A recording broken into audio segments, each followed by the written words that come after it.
സ്നേഹവും അനാദരവും നിറഞ്ഞ നമ്മുടെ ഇന്നത്തെ ഉദ്ഘാടന സെഷൻ്റെ ബഹുമാന അധ്യക്ഷൻ ശ്രീ മൂസ ഹാജി, നമ്മുടെ സ്ഥാപനത്തിൻ്റെ ചെയർമാൻ ശ്രീ ഫൈസൽ സാർ, ഇവിടെ ദൂരദിക്കുകളിൽ നിന്നും ഇവിടെ എത്തിച്ചേർന്ന പ്രഗത്ഭരും പ്രശസ്തമായ വ്യക്തിത്വങ്ങളെ, പ്രിയപ്പെട്ടവരെ, ഒരുപാട് വലിയ സന്തോഷത്തിലാണ് നമ്മളൊക്കെ ഇവിടെ ഒത്തുകൂടിയിരിക്കുന്നത്. ഇന്നിവിടെ ചർച്ച ചെയ്യുന്ന വിഷയം എങ്ങനെ ജീവിത വിജയം നേടാമെന്ന ഒരു വിഷയത്തിലൂടെയാണ് നമ്മൾക്ക് സംസാരിച്ചു കൊണ്ടിരിക്കുന്നത്. നമ്മുടെ ഗുരുനാഥൻ ഫൈസൽ സാർ ഒരുപാട് മാർഗങ്ങൾ നമുക്ക് സാറിൻ്റെ ക്ലാസ്സിലൂടെ നമുക്ക് കിട്ടി.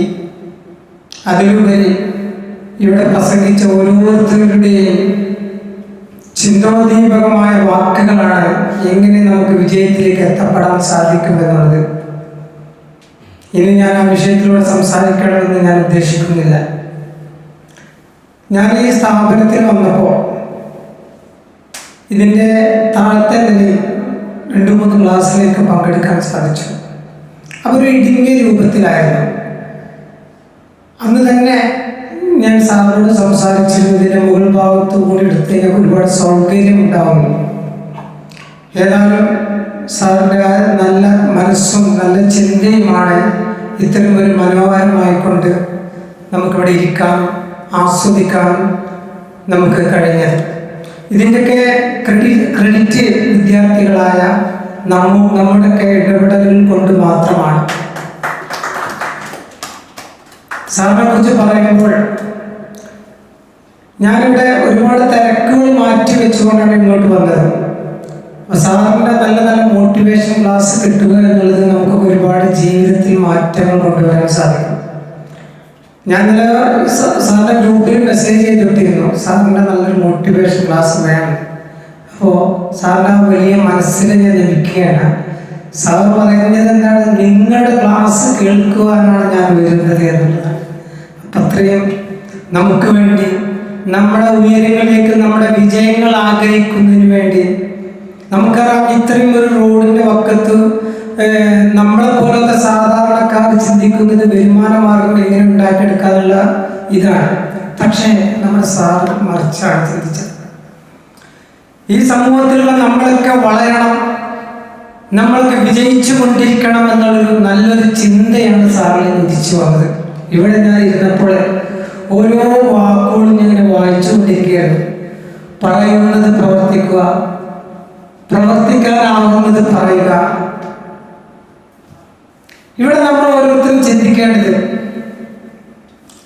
നമ്മളൊക്കെ ഓരോ ദിവസവും നമ്മൾ ജീവിക്കുന്നത് വിജയിച്ചുകൊണ്ടാണ്, അല്ലേ? ശരിക്കും നമ്മൾ തലേ ദിവസം നമ്മൾ കിടന്നുറങ്ങുന്നു.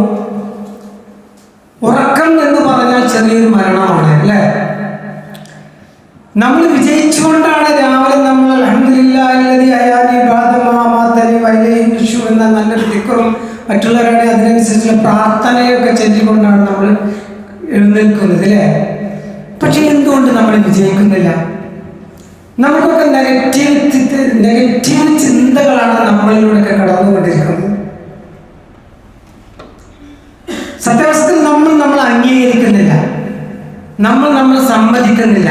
ഞാൻ ഓക്കെയാണ്, ഞാൻ ഹാപ്പിയാണ്, ഞാൻ സന്തോഷവാനാണ്, ഞാൻ വിജയിച്ചവനാണ് എന്ന് നമ്മളോട് തന്നെ നമ്മൾ സംസാരിക്കുന്നില്ല.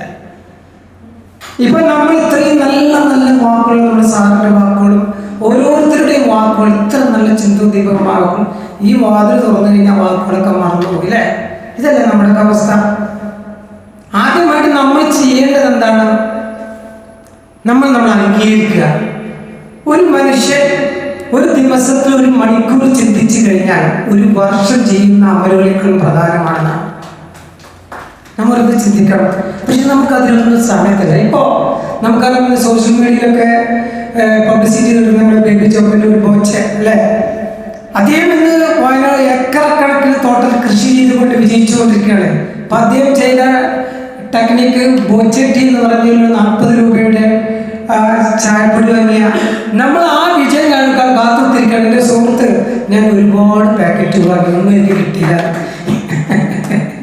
ഇതൊക്കെയാണ് നമ്മൾ അധ്വാനിക്കാൻ തയ്യാറല്ല. ഇവിടെ ബോച്ചയെ കുറിച്ച് പറയുകയാണെങ്കിൽ അദ്ദേഹം ആദ്യം ഒരു സ്വർണ്ണക്കടയാണ് കിട്ടിയിരുന്നത്. ഒരുപാട് കടങ്ങൾ അദ്ദേഹം വന്നു, പക്ഷെ അതിൽ നിന്ന് അദ്ദേഹം പുറകോട്ടില്ല. അങ്ങനെയാണ് അദ്ദേഹം വിജയിച്ചുകൊണ്ടിരുന്നത്. അങ്ങനെ ഓരോരുത്തരും APJ അബ്ദുൽ കലാം, ജവഹർലാൽ നെഹ്റു, മഹാത്മാഗാന്ധിജി, ഓരോരുത്തരുടെ ചരിത്രത്തിൻ്റെ താഴെ പ്രവാചകൻ സല്ലല്ലാഹു അലൈഹി വസല്ലം തങ്ങൾ തായിഫുകാരുടെ ചെറിയ മക്കളുടെ കല്ലേറുകളും പരിയാസങ്ങളും ഒട്ടകത്തിൻ്റെ കുടൽമാലകളൊക്കെ അദ്ദേഹത്തിൻ്റെ ശരീരത്തിൽ ചാർത്തുമ്പോഴും അദ്ദേഹം പുഞ്ചിരിക്കുകയാണ് ചെയ്തത്. മലാഖ വന്നുകൊണ്ട് ചോദിച്ചു, അദ്ദേഹത്തിൻ്റെ കാലിൽ നിന്ന് ധാരധാരമായ രക്തം മുഴുവനാണ്, ഈ കാണുന്ന മല കൊണ്ട് അദ്ദേഹം അവരെ നശിപ്പിച്ചു കൊണ്ടിട്ട് വരുത്, അവർ പാവം സാധുക്കളാണ്, അവർക്ക് പുറത്തു കൊടുക്കണം. നമ്മുടെയൊക്കെ അവസ്ഥ എന്തായിരിക്കും? ആദ്യം നമ്മൾക്ക് നമ്മളെ കുറിച്ച് ഒരു ചിന്ത വേണം. നമ്മളെ കുറിച്ച് അംഗീകരിക്കണം. ഞാൻ ഈ വിഷയത്തിൽ കൂടെ കടന്നു പോകുന്നില്ല. എനിക്ക് പറയാനുള്ളത്, ഇത്രയും മനോഹരമായ സ്ഥാപനം കാണുമ്പോൾ ഞങ്ങൾക്ക് ഇതിൻ്റെ ഒരു വീഡിയോ സാർ നമ്മളെ ഗ്രൂപ്പിലിട്ടിരുന്നു. ഞാൻ ആ വീഡിയോ കണ്ടപ്പോൾ തന്നെ ഞാൻ സാറിനെ വിളിച്ചു. വളരെ മനോഹരമാണ്. അപ്പോൾ സാറ് പറഞ്ഞത്, അലിമാഷേ, ഒരു വിഷയത്തിലേക്ക്, ഒരു ലക്ഷ്യത്തിലേക്ക് കടന്നപ്പോൾ ഞാൻ അങ്ങനെയാണ്. എനിക്ക് ഒരുപാട് ബാധ്യതകളുണ്ട്. ബാധ്യതകളൊക്കെ പിറകെ നമ്മുടെ വിദ്യാർത്ഥികളൊക്കെ ഉള്ളത് കൊണ്ട് അതൊക്കെ വഴിക്ക് അത് തീർന്നു പോകും. പക്ഷെ ഞാൻ എൻ്റെ ലക്ഷ്യത്തിൻ്റെ പുറകിൽ നിന്ന് വിട്ടു നിൽക്കില്ല എന്ന് പറഞ്ഞുകൊണ്ട് ബഹുമാനപ്പെട്ട ഇത്രയും മനോഹരമായ നല്ലൊരു ഹാളാണ് നമുക്ക് വേണ്ടി തുറന്നു തന്നിരിക്കുന്നത്. ഒരുപക്ഷെ ഇത് കേരളത്തിൽ ആദ്യം ഇന്ത്യയിൽ തന്നെ ഒരുപക്ഷെ ഇത്തരം സ്ഥാപനം ഉണ്ടായിരിക്കില്ല, അല്ലേ? ഞാൻ മനസ്സിലാക്കണേ. ഇത്തരം നമ്മൾ പഠിക്കുന്ന നമ്മളെ വിദ്യാർത്ഥികൾ ഇടപെട്ടുകൊണ്ട് ഇത്തരം മനോഹരമായ സ്ഥാപനം ഉണ്ടാക്കിയെടുക്കുന്നത്. പല സ്ഥലങ്ങളിലും ഞാൻ അറിഞ്ഞ സ്ഥാപനങ്ങളുണ്ട് 1 വർഷമോ 2 വർഷമോ തുറന്നത് കൂട്ടുന്ന സ്വഭാവം. കാരണം കഴിയില്ല. അപ്പോ ഈ സ്ഥാപനത്തിൻ്റെ എന്തെങ്കിലും സാറിന് നമ്മൾ ഇതുകൊണ്ട് പ്രയാസങ്ങൾ വരുത്താതെ നമ്മുടെ ബാധ്യതയാണ് എന്തെങ്കിലുമൊക്കെ അത് സാറിനോട് സംസാരിച്ചുകൊണ്ട് തീർക്കുക എന്നുള്ളത് നമ്മുടെയൊക്കെ ബാധ്യതയാണ് എന്നോട് അറിയിച്ചുകൊണ്ട് നമുക്ക് ഇനിയുള്ള ജീവിതത്തിൽ നമ്മൾ പ്രതിജ്ഞ എടുക്കാൻ. നമ്മുടെ APJ അബ്ദുൽ കലാം പറഞ്ഞതല്ലേ, അദ്ദേഹത്തിൻ്റെ വീടിൻ്റെ ചുമലിൽ എഴുതി വെച്ചിട്ടുണ്ട്, ഐ ആം ദ ബെസ്റ്റ്, ഞാനാണ് ഏറ്റവും മികച്ചത്, ഐ ക്യാൻ ഡു ഇറ്റ്, എന്നെ കൊണ്ട് സാധിക്കും, ഐ ആം എ വിന്നർ, ഞാനൊരു വിജയിയാണ്. ഇന്ന് എൻ്റെ ദിവസമാണ്, ഓരോ ദിവസവും ഇന്ന് എൻ്റെ ദിവസമാണെന്ന് APJ അബ്ദുൽ കലാം നമ്മോട് സംസാരിക്കാൻ പറഞ്ഞിട്ടുണ്ട്. അതാണ് നമ്മൾ പ്രവർത്തിക്കേണ്ടത്. അല്ലാതെ ഇവിടെ നിന്ന് ഒരുപാട് പ്രചോദനത്തിൻ്റെ വാക്കുകൾ കേട്ടുകൊണ്ട് ആ വാദം തുറന്നു കഴിഞ്ഞാൽ ഒക്കെ തദ്ദൈവം പഴയ മാറി. പിന്നെ എങ്ങനെ നമ്മൾ വിജയിക്കുക? ആദ്യം നമ്മൾ ഇവിടെ നിന്ന് ഇനി ഞാൻ ഒരിക്കലും നെഗറ്റീവ് കാര്യങ്ങളിലേക്ക് ഞാൻ ചിന്തിക്കില്ല. ഒരിക്കലും ഞാൻ എൻ്റെ മറ്റുള്ളവർക്ക് നമ്മുടെ മനുഷ്യൻ എന്ന് പറഞ്ഞാൽ എപ്പോഴും ഒരു പരോപകാരിയായിരിക്കണം. എപ്പോഴും മറ്റുള്ളവർക്ക് കൊടുത്തുകൊണ്ടും സഹായിച്ചുകൊണ്ടുള്ള ജീവിതത്തിലൂടെ ആയിരിക്കണം. എൻ്റെ നാട്ടിൽ 6 കോടിയുടെ ഒരു വലിയൊരു ബംഗ്ലാവ് കിട്ടി. ഒരു സന്തോഷത്തോടെ ഒരു ദിവസം പോലെ അദ്ദേഹത്തിന് ജീവിക്കാൻ സാധിക്കും. ക്യാൻസർ ബാധിച്ചു, ഈയിടെ അദ്ദേഹം മരിച്ചു. ആ ക്യാൻസർ ബാധിച്ച സമയത്ത് അദ്ദേഹത്തിൻ്റെ സുഹൃത്തുക്കൾ അദ്ദേഹത്തിൻ്റെ അടുക്കൽ വന്നപ്പോൾ അദ്ദേഹത്തിൻ്റെ മനസ്സൊന്ന് തുറക്കേണ്ടത്.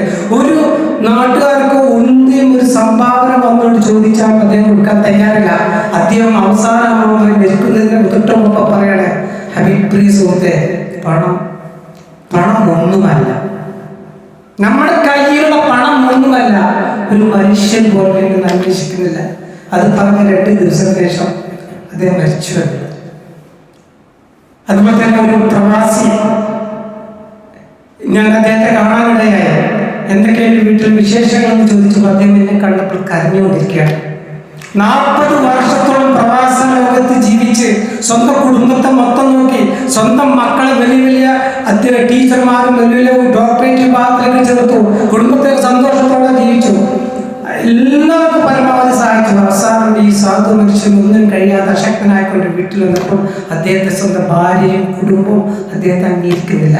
ഇന്ന് അദ്ദേഹം ഒരു ബംഗ്ലാവിൻ്റെ ഒരു തെണ്ടയിൽ കടന്നു.